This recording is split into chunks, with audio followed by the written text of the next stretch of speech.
शारदा माता है। जो भी मुख से वचन कहे वो वचन सिद्ध हो जाता है। वचन सिद्ध हो जाता है। वचन सिद्ध हो जाता है। हे गुरु ब्रह्मा हे गुरु विष्णु, हे गुरु ब्रह्मा हे गुरु विष्णु, रहूं मैं सुबह हो शाम आपके चरणों में। हे गुरुदेव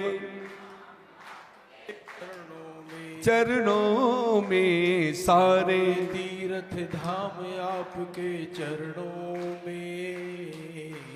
हे गुरुदेव प्रणाम आपके चरणों में। चरणों में हे गुरुदेव प्रणाम आपके चरणों में। ताली की आवाज। आहा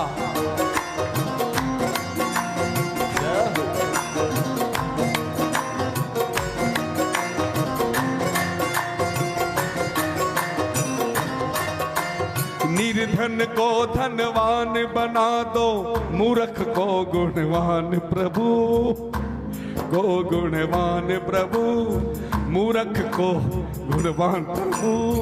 देव कमल और वंश को भी ज्ञान का दो वरदान प्रभु, ज्ञान का दो वरदान प्रभु, ज्ञान का दो वरदान प्रभु।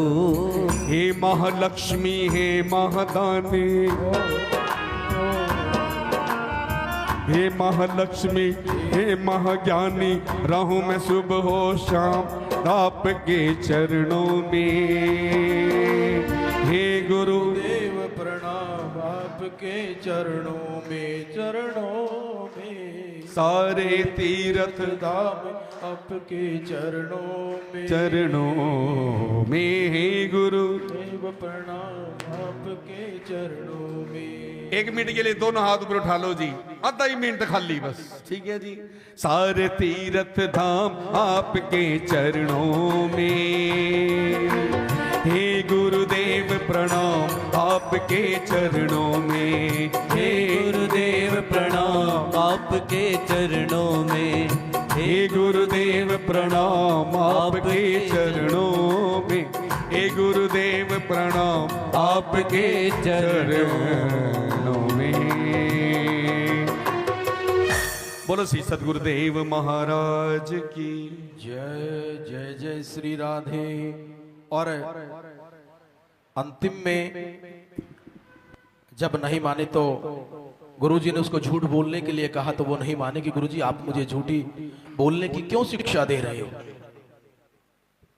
तो उसने कहा कई जगह झूठ बोलनी भी पड़ जाए ना, कई जगह ऐसी होती है 7-8 जगह जहां पर झूठ बोलना चल जाता है। और अंत में जब आज्ञा दे दी कि नहीं माने, तब प्रभु ने एक चरण को तो नीचे के लोक में रख दिया और दूसरा चरण इतना लंबा कर लिया कि तीनों लोक प्रभु के चरणों के बीच में आ गए। त्रिलोकी को पार करके जो परमात्मा का ब्रह्मलोक था ना, वहां उसका चरण पहुंचा और ब्रह्मा जी ने प्रभु के चरणों को धोकर जल अपने कमंडल में भर लिया, जिसको हम गंगा मां कहते हैं।